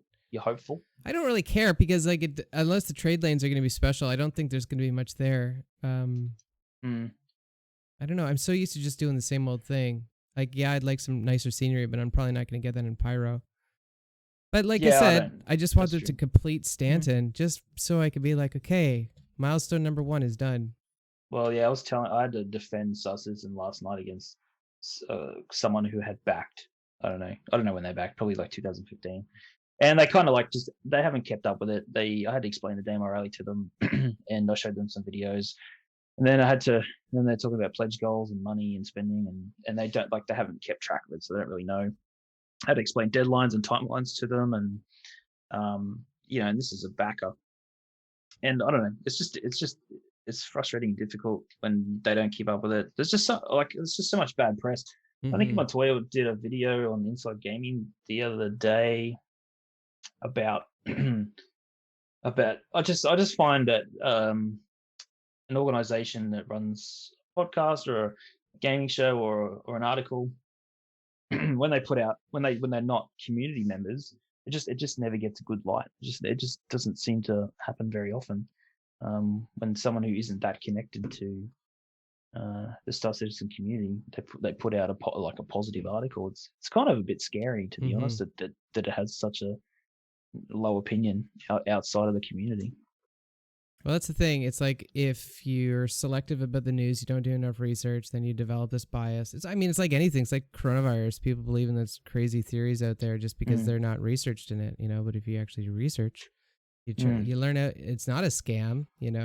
Yes, people are buying imaginary spaceships, but at the same time, this could be a groundbreaking technology they're developing. Could be the next mm, Microsoft. mm. Yeah, yeah. You can apply that. You can apply a lot of these, you know, this technology that they made, the tools that they've made to, a fully open world Western, or something completely opposite from Space Simulator, but make a very very detailed world in another genre, and it'd be very successful. I think Rockstar have done exactly Yes, that they did do that. with their tools. Yeah. Yeah. So I always thought I've thought about that for quite some time. Like once this game is done, like what does CIG think? And they use these tools and do another genre. I know Chris is not like Chris loves his space sims and he's always made space games. So it'd be interesting to see the direction they take after they complete this project, have all these amazing tools and create this amazing tech, and the container system, and what they've done with ships is just incredible, and apply that to something, another genre, and make another massive revenue stream.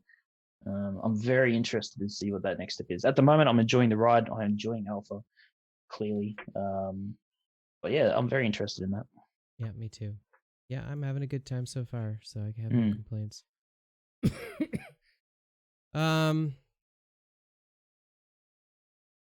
in 5 years from now, how do you see the Daymar Rally? Uh, I see it more entertaining, smoother, um, more mechanics, more detail, a better experience. Hopefully bigger with more viewers. Like I didn't really think about this when I first started, and I only really thought about it in the last, I don't know, 6 to 8 months. But once all the accounts and the game's released and the SCPU is released and all those 2.5 million odd accounts, that obviously there's quite a lot of doubles in there. But they come online, and with any luck, we're still good at that time. And the Daymar Rally is still holding events annually in January, which if it had my way, it will be. That all those people come online, and they come and watch, and we just grow with the community. And I would love to keep this thing successful, make this thing successful, and make other events successful. Even in the future, work with other people and do large events with them, and um, but yeah, there's just so much more. There's just so much more to come for the Daymar Rally. Like soon as repair comes in, the whole game changes. Well, the checkpoints that I originally thought of aren't even in the rally. So when that comes in, we can put those checkpoints in, and we can add more mechanics. Even the healing stuff that's coming in could be important. like I said, salvage. But just the weather stuff that's coming in will change the game for us. It's going to be pretty cool. But just all obviously the server side tech and the smoothness and the desyncing's gone, and like party systems. It's just so much more to come for the Daymar Rally to make it make it something really cool, really great. So looking forward to a lot of things. Let's just, do you mind theory crafting with me for like 5 minutes? Like, imagine 5 years from now we go ahead. Sorry.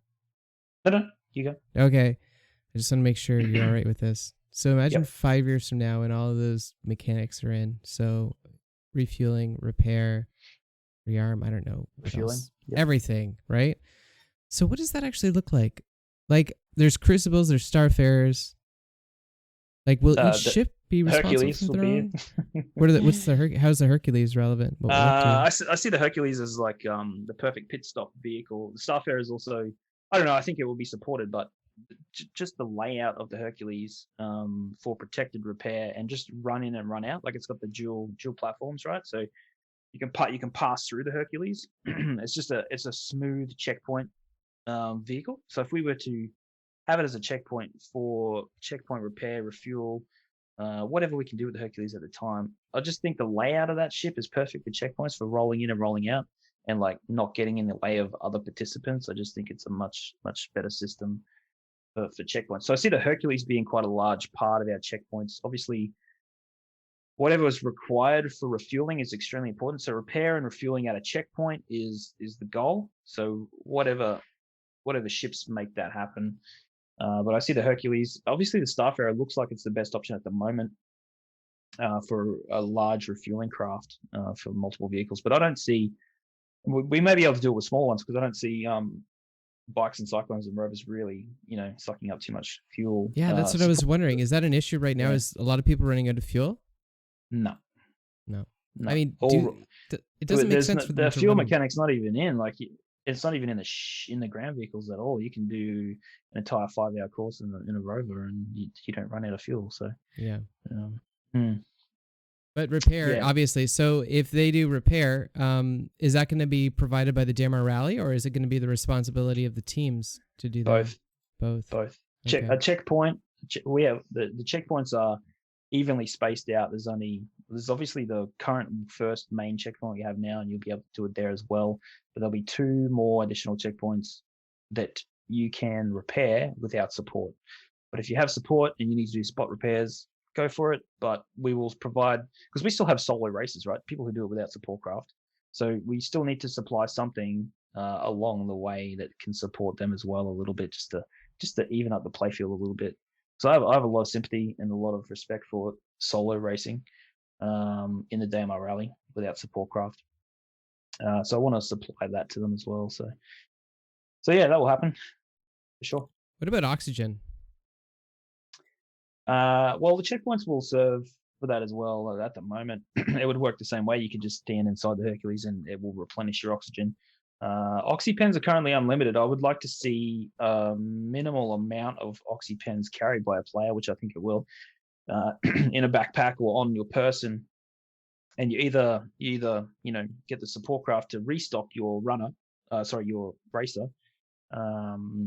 or just have a giant box of oxypens sitting up and med pens sitting up in the support craft, instead of you carrying everything on your person like you do now, which I think is rubbish. But that'll change. So yeah, that'll all rotate. But you'll have to store it on your support craft, and you'll have to restock yourself. Yeah. Okay, well, just FYI, Ultima Energy would be hopefully providing oxypens to the participants. I mean, it's a gas, right? We can take care of that, selling oxygen. You're selling on site. Absolutely. On Daymar. But we have to call them oxys, and that has to be a thing. Okay. So you have on your website, you're going to update the rates and everything for the sale of your oxypens and med pens and fuel. You're going to have that, right? I mean, yeah, whatever. Sure. Yeah, Sure. whatever it boils down to. I mean, there's a lot of stuff that I'm going to be incorporating in that website. Yeah. So it's like I'm working on it. Just got to bear with me. Actually, I was a little bit relieved when they pushed back Crusader, because I knew that refueling wasn't going to come anytime soon, if not for Crusader. So They could take their time with it. So then I could take my Yeah. time with it. Okay.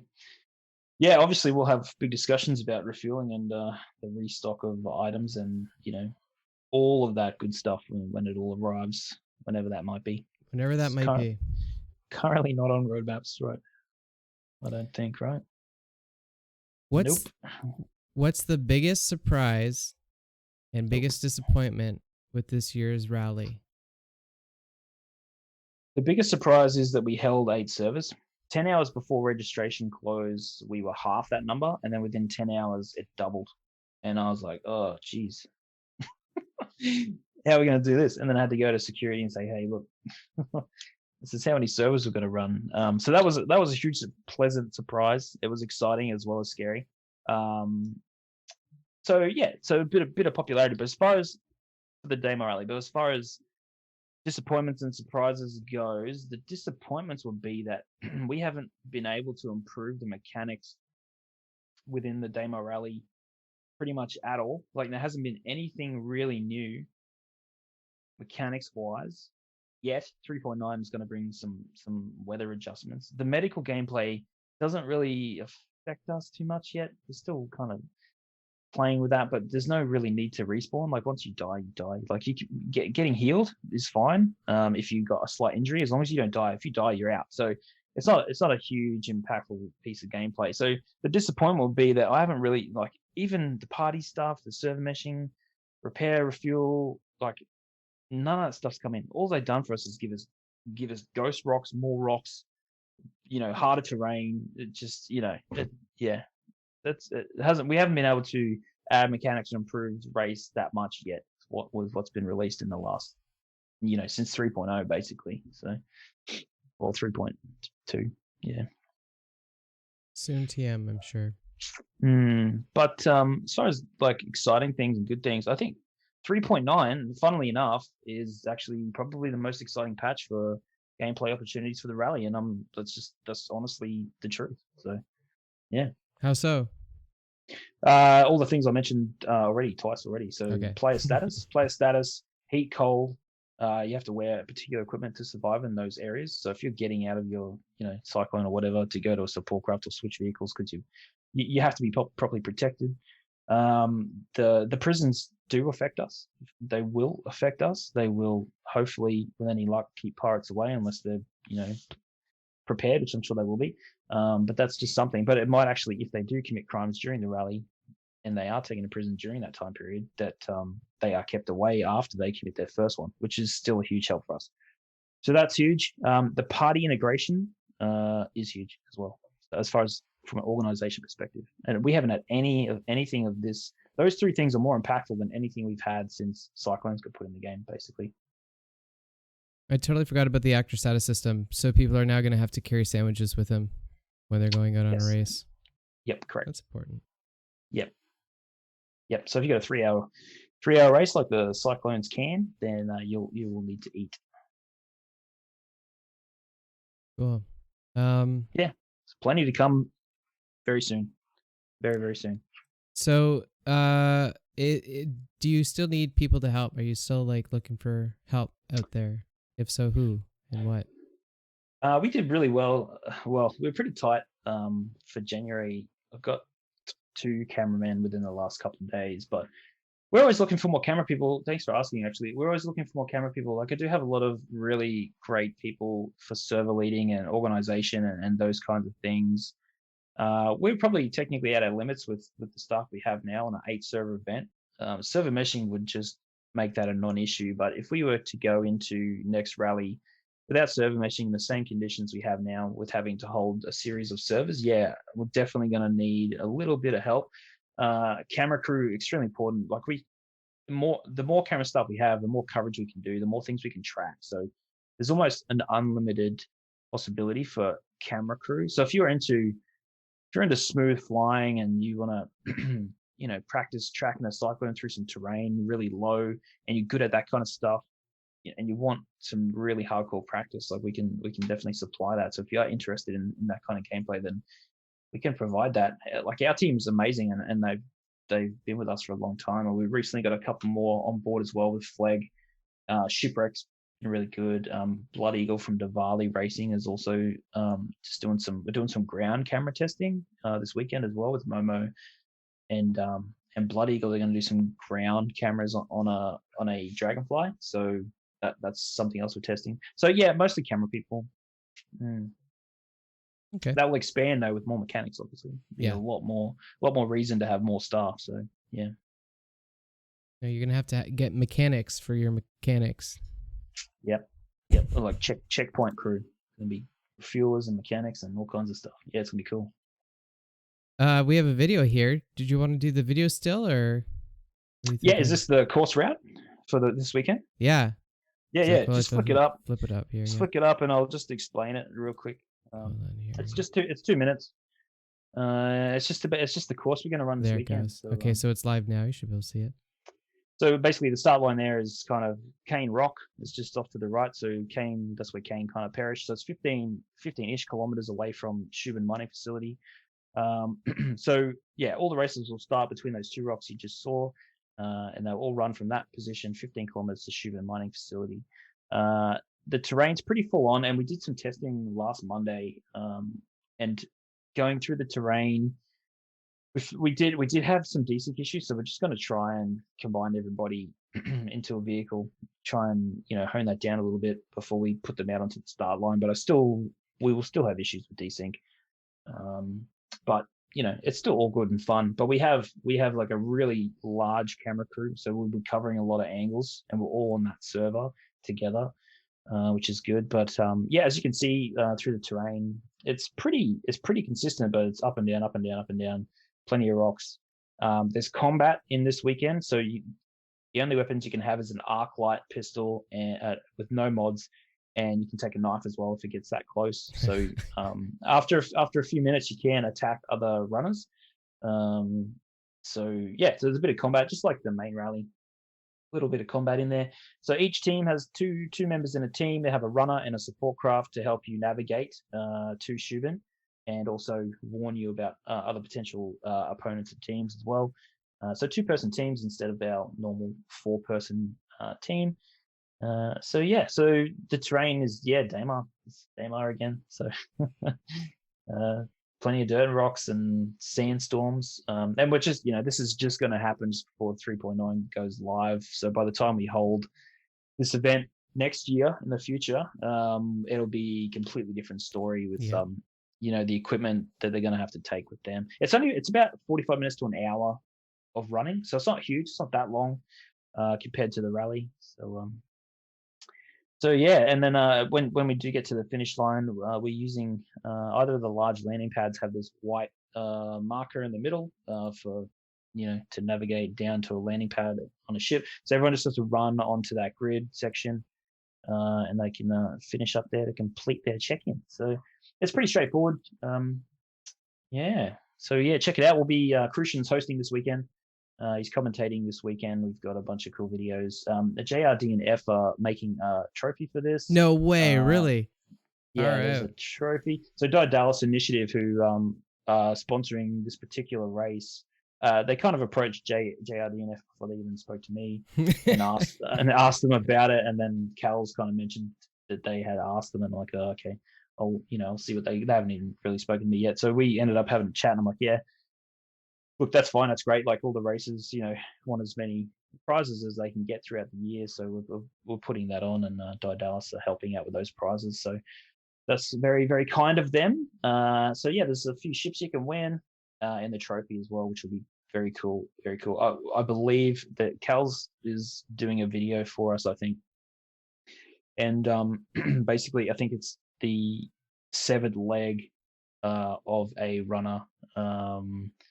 I think with boot and bone on like a piece of rock. I think it's something like that. I saw early drafts of it. I haven't seen anything recent. So that's the trophy. We'll see what that turns out like. But JRDNF will do trophies for us for all our events, including the Hearst and Her Locker, which I have given them a design brief for. And then also for the Stand Sevens league event that we have planned this year as well. So plenty of actual physical trophies to win. And, in 5 years, like you asked earlier, I'd like to see 5 years of trophy lineage in people's hands across the world. That So, would be yeah. cool. Mm, I love that very we're cool. like keeping the lights on at JRDF. Like this, it's like Oh yeah, I know. random Star Yeah, Citizen construction projects. yeah, it's crazy. Like, yeah, like obviously they're an events based company, business. So, that I'm sure they hit pretty hard with a lot of the upcoming events in the next 6 months, and it'll be pretty tough for them. But yeah, like we support them. We love them. They're very, very, very professional and Yeah, very like they are perfectionists in what they do. Yeah, they're great. that's good. All right, well, it's coming up to 2 hours now, so Yeah, no worries. I talk way too much, so no, it's sorry about good. No, I appreciate it. that. No, thank you so much for taking the time and being on this. Yeah, Did man. Thank you. Thank you. did you want to put any icing on the cake? Is there anything you want to kind of finish up with? Yeah, Last I'll words? tell you where you can see us. So, twitch.tv/Daymar Rally. You can catch the Run with Kane Memorial Foot Race this weekend. Crucian's hosting it, and it will be different. It'll be different. We'll see what it's like. It's kind of our first big foray into. It is a slower pace, but we tried to add the combat too. So hopefully it's entertaining for everybody. Feedback's welcome. But you can check out the rules. There's a small rule book for that. If you go to daymarrally.com, there's a Run with Kane registration in the top menu. If you click on that, the rules are in there. You can read all about the rules and the history of the last 2 years of foot racing within the Daymar Rally, including a little bit about Radar from the first year and a bit about Kane. Also, check out that Imperial Geographic Oh Daymar Rally yes, documentary. yes. That's very cool. It's about 20 minutes. It's on the Daedalus Initiative team that ran in the Daymar Rally, and it's very interesting. It's very cool. It's very well done. Check that out too. Yeah, check out Ultima too. Go check out the website if you haven't. Ultimate Energy, get a space pen. Yeah, go get a space pen I'll and make sure get to refueled. Get refueled. get refueled. I'll make sure to include a link on the YouTube page for the Kane's documentary. I think everybody in Star Citizen should see Yeah, that. It's wild. it's Yeah. great. It's detailed and very well done. It's very clean. Good. Okay. Well, thanks again, Cor5aire, for joining me Thanks, today. mate. Thanks very much. Thank you. DaymarRally.com. Thanks, Snot And Crew. thanks everyone for watching. Have a good night.